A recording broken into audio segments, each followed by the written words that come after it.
রাসূলুল্লাহ সাল্লাল্লাহু আলাইহি সাল্লামের হিকমত স্পষ্ট।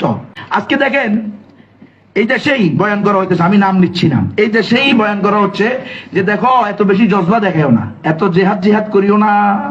আমাদের সাথে অনেক লোক আফগানিস্তানে গেছিল পড়ালেখা করতে, পরে ওখানে গিয়ে ওই জজবা দেখাইয়া রাশিয়ার বিরুদ্ধে জিহাদ করতে গেছে, গিয়া হাত হারাইছে, পা হারাইছে, নিজেও ধ্বংস হয়েছে, পরিবারও ধ্বংস করছে। আর আমরা দেখো কত ভালো আছি। কি বলেন, কি বলেন? এদের কথাও আমাদের মানতে হবে, উনাদেরকেও আমাদের অনুসরণ করতে হবে। তাহলে রাসূল সাল্লাল্লাহু আলাইহি ওয়াসাল্লাম জিহাদের কথা বলে, তাওহীদের কথা বলে, কালিমা এলাহি কালিমাতুল্লাহর কথা বলে 3 বছর জেলে ছিলেন। নিজের দেশ মাতৃভূমি ছেড়ে কোথায় চলে গেছেন? মদিনাতে চলে গেছেন, হিজরত করতে হয়েছে। তো রাসূল সাল্লাল্লাহু আলাইহি ওয়াসাল্লাম কি ধ্বংস হয়ে গেছে?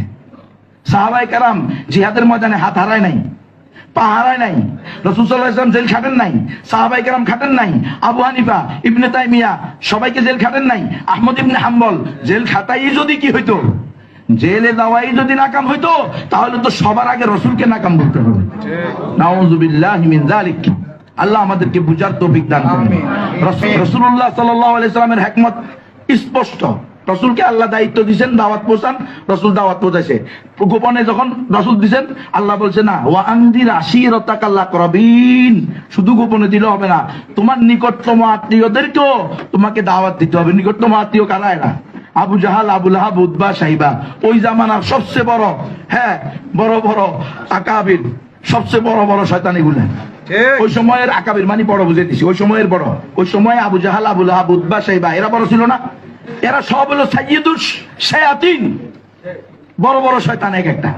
তো এদেরকে দাওয়াত দিতে আল্লাহ তাআলা বলতেছেন এরা হলো রাসূলের আত্মীয়, নিকটতম আত্মীয়, চাচা, দাদা, এদেরকে দাওয়াত দিতে হবে, ইসলামের দাওয়াত দিতে হবে, তাওহীদের দাওয়াত দিতে হবে। রাসূলুল্লাহ সাল্লাল্লাহু আলাইহি ওয়াসাল্লাম দাওয়াত দিয়েছেন, গোপনে যখন পারছেন গোপনে দিছেন, যখন আল্লাহর হুকুম আসছে প্রকাশ্যে দিছেন। দিয়ে যদি আপনার জায়গায় মাতৃভূমিতে থাকতে পারেন তাও ভালো, থাকতে না পারেন তাও ভালো, প্রয়োজনে হিজরত করতে হবে।